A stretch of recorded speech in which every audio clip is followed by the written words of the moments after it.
there, Lyric Services. Trisha Warner with your Pilates weekly work. Today we're going to do a little bit of everything. So we're going to need the props that you have. We're going to start with the foam roller. If you don't have a foam roller, you can roll up a big fluffy bath towel like a cylinder, and you can use that. We're going to use your TheraBand and light weights. If you don't have a foam roller and a band and a ball, I know Lyric Services does provide this equipment, so if you've been doing these videos and you want the equipment, contact Valerie and see what she can do for you. So grab your stuff, and we're going to start with just a little bit of a roll down. So just want you to see where you are in standing, how you feel, how your body feels in this position. Do you feel a little tightness in your back? Do you feel like your hip flexors are tight? Do you feel like you're slumped forward? Just kind of check in with your body and see where it is. You know, is your neck tight? Does it not feel like your head's sitting right on your spine? And then we're just going to soften our knees a little bit, so bend them just a bit, and then nod your chin to your chest, round your back, and slowly come down and see how it feels. If you want to, you can straighten your knees just a little bit to see how the hamstrings are, and then just easily roll back up. Just exploring how our alignment is and what the length in our back body is today. All right, we're going to start on the foam roller. So we're going to lay down with it under our back. You're going to make sure your tailbone is supported and the back of your head is on the foam roller. Take your time and set yourself up properly so that you can benefit fully from the exercise. And then can I reach my TheraBand? Yes, I can. Okay. Arms down by your sides. Let's start with the thumbs up. We're going to do some arm arcs. You're going to lift one arm up and over. Let it straighten up and let the weight of gravity bring your arm down towards the floor. Find that stretch before you switch your arms and come back to the other side. So a little bit of everything. We're going to move every joint. We're going to activate every muscle. We're going to get through a lot today. We always do. 2 more each side. See if you can find a little more length each time. Last one.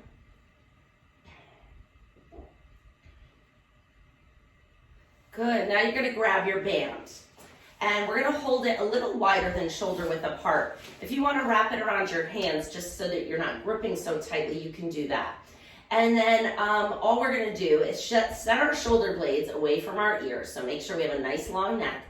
Keeping your balance on the foam roller, we're going to pull on this band and stretch it across our chest. Control it on the way back up. This is the phase most people miss. They pull and then they just release, and the band does all the work coming back. I don't want you to miss that phase of this exercise. You're going to pull, or any exercise. This is called the eccentric phase. And this is where we actually develop our strength. So go ahead and pull, and then slowly let the band return, but you control it. We've got 5 more. 1, 2, 3, 4, and last one, 5. Good. Arms up. Now we're going to go on a diagonal. So one arm goes up, one arm goes down. We're going to turn our hands so that, as if you were like holding onto a ball right here, the back of your hands are facing away from the band. So you're going to pull on that band. The palms are facing each other, essentially. Palms are facing each other, and we're pulling that band and making like one side of an X coming across your body. 3, 4, 5, 6, 7, 8, 2 more, 9, and 10. Other diagonal. So make the other side of that X 10 times. Don't let it spring back up. 1, 2, 3, 4, 5, 6,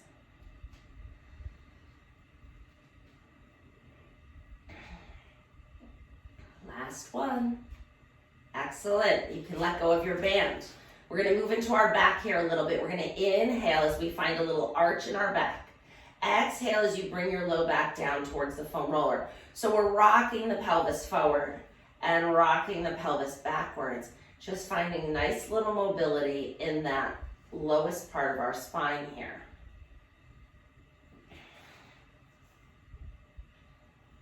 May see me looking at my watch a lot today because we have a lot to get through. I want to make sure I time it well. And last one.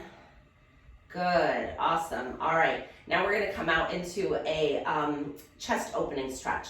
So we're gonna keep our arms straight down by our sides, palms facing up to the ceiling. We're gonna slide our arms away from your side out to the side of your body until you find a nice stretch across the front of your chest or shoulders or shoulder blades. See where you find that stretch and then pause there. You don't need to move past that. And then slide them back down. This time we're gonna hover our arms off the floor a little bit and we're gonna swoop our arms all the way out to the side and then all the way up overhead. Like you're making a snow angel with just your arms in the snow. Go ahead and open and stretch those arms out all the way up overhead and then all the way down. Last one. All the way down. Arms up to the ceiling. We're gonna bend our wrists down so that we're kind of coming into a flexed position, and then go back. Now make sure you're going through your full range of motion. I ask people to do this all the time in the clinic, and they go, no, all the way this way, all the way that way. Don't force it, but go as far as it allows you to. Good, now close the fingers, but don't make a tight fist. Same thing, forward and back, and forward and back. Two more, last one. Good. And then you're gonna roll off your foam roller and then coming onto your back. We're gonna take our band again and we're gonna get into stretching the lower body. We just stretched our shoulders and our arms a little bit. So we're gonna put the band, the middle of the band in the middle of the foot, all right? The other leg can be bent if your hamstrings are on the tight side. If you have good hamstring length already, go ahead and slide this other leg out. You decide. Hold on to the bands and make sure the wrists stay straight as you pull your leg down into the band and then let the band gently float you back up. Good, pull down and float up.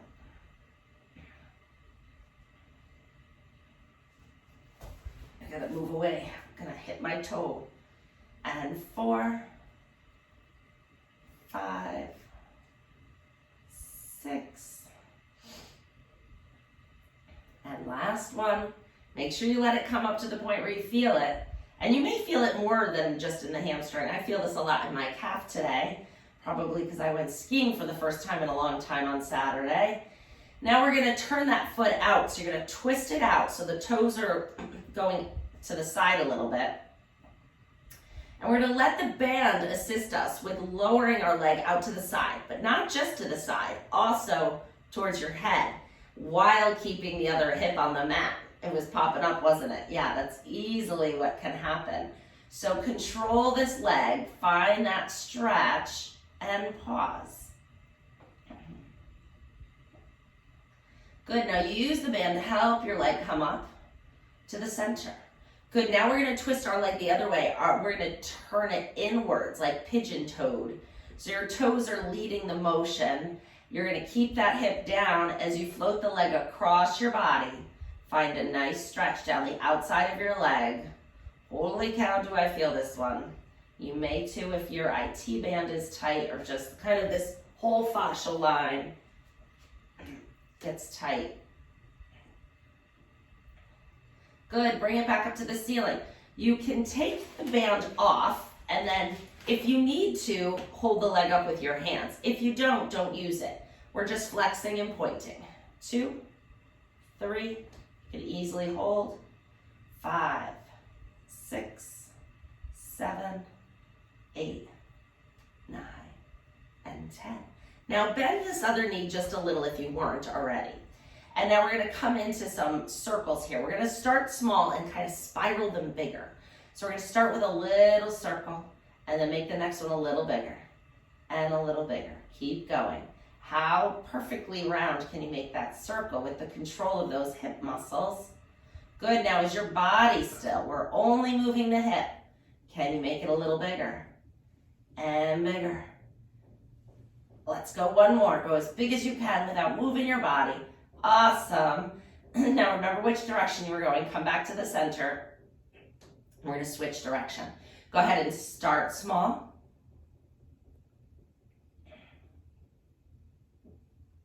A little bigger. Keep going. I know that leg is working. -2. 3 more. Get them big. 1, 2, and 3. Good. Bend that knee into your chest. Squeeze it nice and tight. Straighten the other leg all the way out.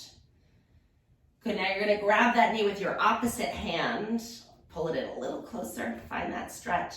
And then roll onto your straight hip and allow that knee and foot to come as close to the floor as you feel comfortable, finding a big stretch in the back of that hip.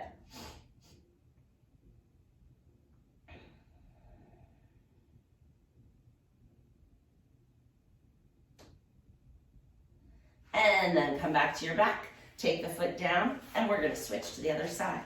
Go ahead and bring your foot to the middle of the band. Stretch it all the way up. Wrist stay straight, right? Leg is as straight as possible. And then we're going to push that leg down and float it up. For a better, more aggressive stretch, stretch the other leg out. 2. We're doing 8. 3. 4. 5. 6. 7. And last one, 8.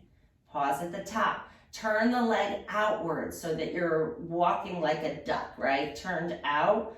We're going to let that leg float off to the side and up to the head while keeping the opposite hip securely locked onto the floor.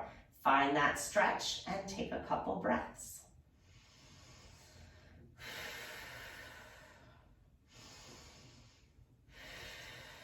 Float that leg back up. And then internally rotate the leg, so we're pigeon-toed here. Let the leg float across your body without lifting the hip. Gosh, I can't go more than 3 inches here till I find that stretch, and then just hold it. Give it some time to stretch out. I'm gonna have to revisit these later today. Something is going on, and that's why it's so important to move your body every day and see what's going on and catch things before they become a problem. I do this stretch a lot with neutral rotation, but not a lot with this internal rotation. And boy, does it change it for me and my body. Bring it back in. Just noted. Something I gotta work a little more on, and that's what you should be doing too, is finding out, if you're doing this and your calf is really tight, maybe you should be doing these a little bit every day. Flex and point. 2, 3, 4, 5. We do something like this in every class. And last one. Good, we got those spirals, so you can bend that other leg if you want to. If you keep it out straight, it's more intense. Keep the leg nice and straight. Start small with those tiny little circles. Then each one becomes a little bit bigger. Body still. Just the leg is moving. Holy cow, this leg is not working good today. Come on, left leg. What happened? Skiing. I'll blame it on skiing. One more big one. Come on. Woo, okay. Now come back to the center and switch and go the other way. 1, 2, 3, 4, 5. A little bigger. Come on. Find that control. Last 2, super big. Oh, there we go. Finding some control. Bend the knee into your chest and pull it in nice and close. Find that stretch. And then grab that knee with your opposite hand and roll over onto your straight hip and let your hip and knee come towards the mat until you feel a good stretch in the back of your hip.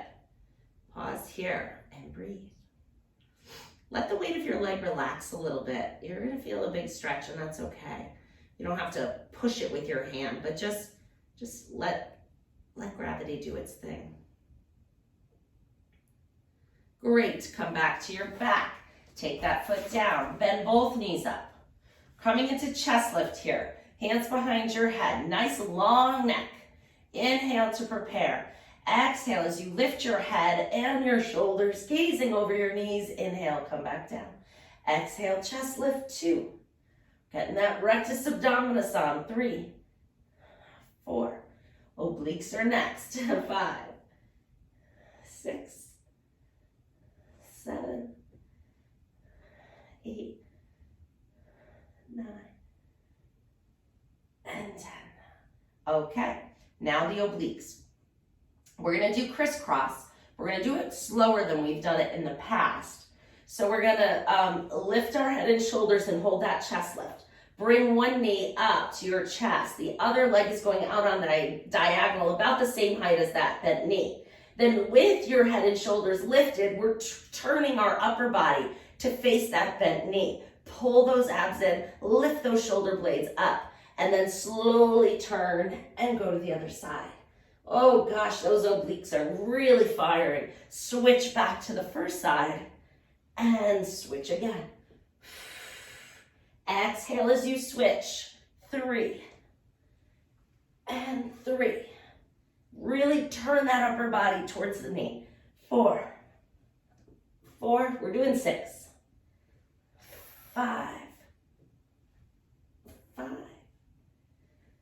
and 6, and 6. Good, put your head and shoulders down. Grab your knees into your chest and go side to side. It's supposed to be hard. You could hear in my voice, it was hard. It's an advanced exercise. It's a safe exercise as long as you don't have any neck pain lifting your head up, and as long as you don't have any like disc issues. It's a great way to strengthen those oblique abdominals. Okay, now we're gonna do just a little bit of rolling. So if you do have a history of disc problems, this is not your exercise.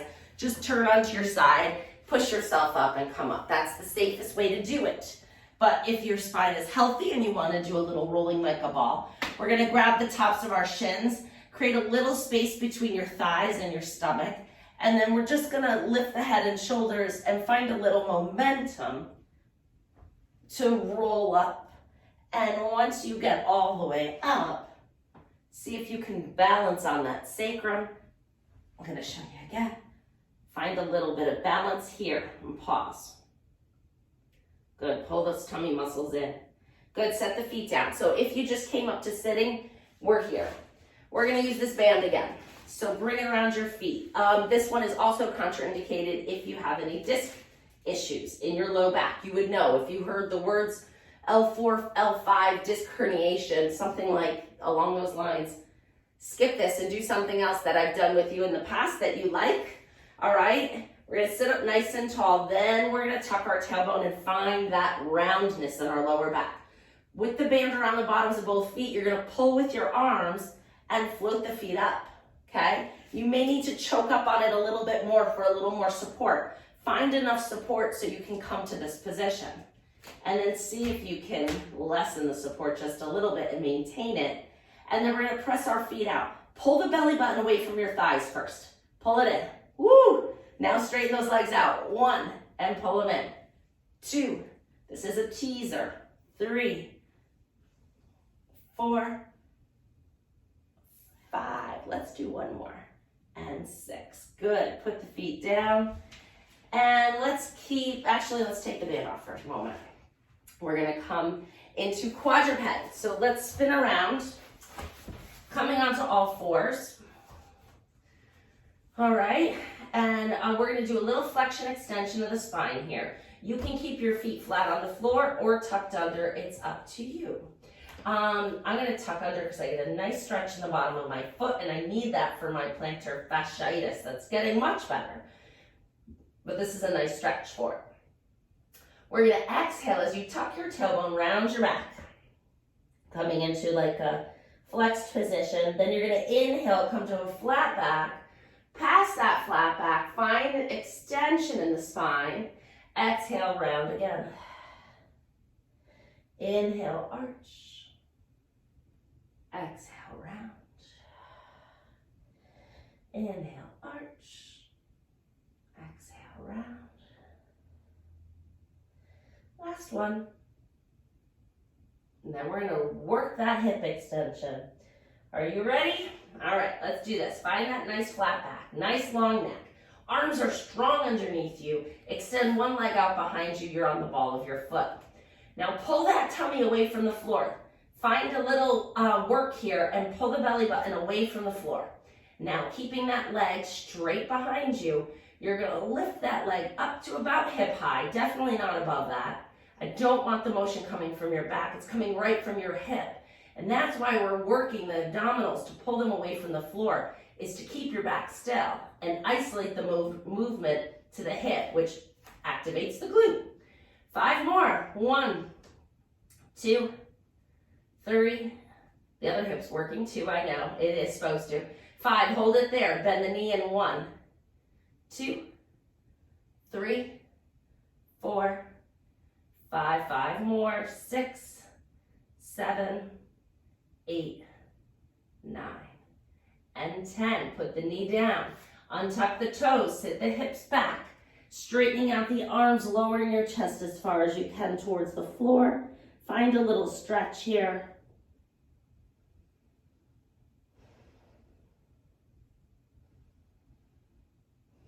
Good, coming back up to quadruped.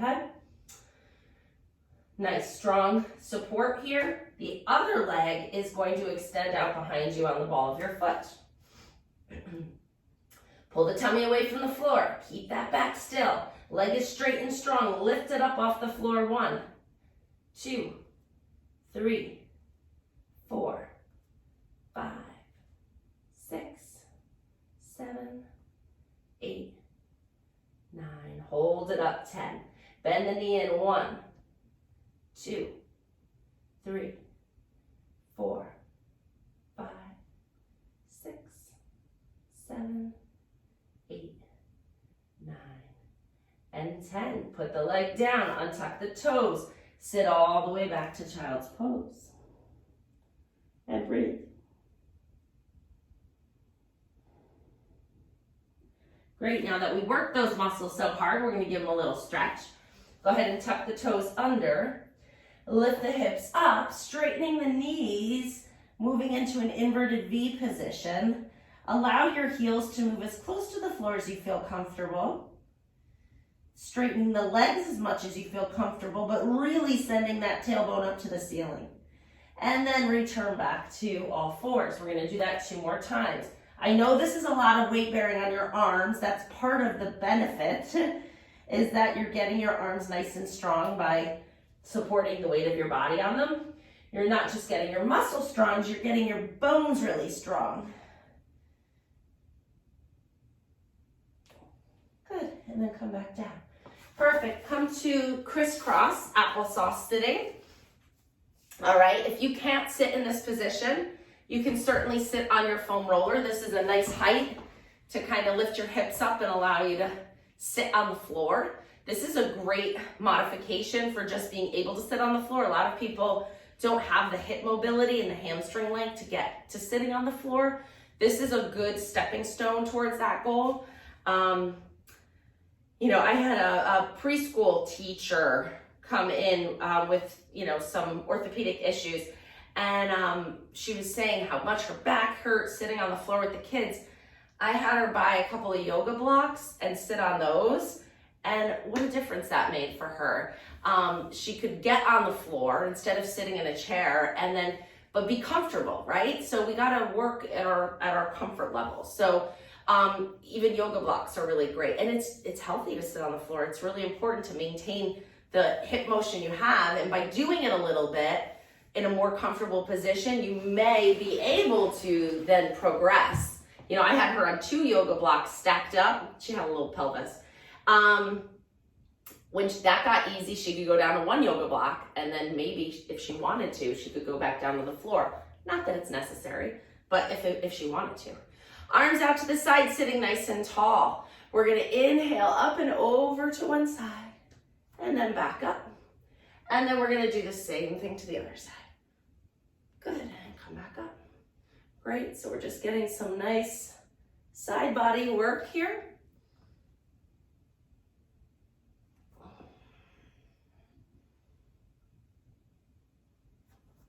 And one more here. Good, coming up to sitting, holding onto those knees. We're just circling our upper body around our lower body. So make a circle with it.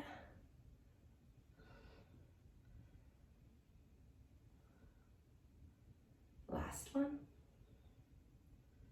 Circle and go the other way.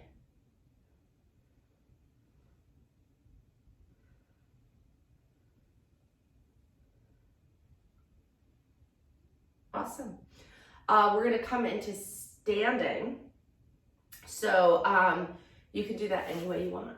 Push yourself up. Grab your weights. We don't need our foam roller. All right, we're in our standing position. I'm going to get you a little bit more light. The sun keeps changing. It pops out, it goes in. Maybe that brightens me up a little bit. Yes. All right, so standing nice and tall. We're gonna do lateral arm raises while, a little coordination and a lot of balance here, while we do a side leg lift. So if this is too much, just do one or the other and you pick. If your arms are strong, I would say stand and just work the legs. If your legs are strong, just work the arms. And if you have the coordination and the balance, we're doing both. 1, 2, 3, 4, 5. It's so good to practice standing on one leg. And maybe you can't do all 10 reps. That's fine. Do what you can do and be happy that you can do it. And then work towards progressing that, but be grateful that you're moving and you're feeling and you're getting stronger and you're getting closer towards whatever that goal is. All right, same thing on the other side. 1, 2, 3, and put your foot down if you need to. 4, please don't fall. 5, if you stand on a firm surface, like this squishy mat I'm standing on makes it much harder. If you stand on a hardwood floor, that'll make it more doable for you. I think we got 2 more. Don't look at me, I'm wobbling over here. Good, and pause here. Stand with your feet hip width apart. We're just gonna lift our heels up as we lift our arms up to the front. So stand nice and tall and lift and lower. And 2, 3, 4, 5, 6, 7, 8, 9, 10. Good. Slight bend in the knees. Hip hinge from the waist. So right here, nice flat back. Arms are down to the floor. We're pulling them back. Bend, straighten, lower. So lift, bend, straighten, lower. Lift, bend, straighten, lower. And 4. And 5, 6, 7, last one, and 8. Good, stand up nice and tall. You can put your cans or water bottles, weights, whatever you got down. Standing nice and tall, we're just gonna do that quick little reassessment again. So standing up, how do you feel now? Do you feel better? Do you feel like it's easier to stand here comfortably? Does your back feel a little less tight? Does your head feel like it's sitting a little bit better? Hopefully. If not, no harm done, right? Let's do a roll down. Nod your chin towards your chest, slight bend in the knees, rolling down through the spine. Let's see if it's a little easier. Just make a note of it. And maybe you don't remember, that's fine. But it's certainly easier for me. I can tell with 100% certainty. And then roll back up. So we made some positive changes. Whether you felt them or not, you did. You benefited from this program. So great job. Keep it up. You can certainly revisit this excerpt, this video, or any of the ones that we've done before. They're all accessible to you. So my suggestion would be 1 a day. I mean, it's a half an hour. You can cut that time out for yourself. I think you can. Great job doing it today, and hopefully tomorrow. Bye.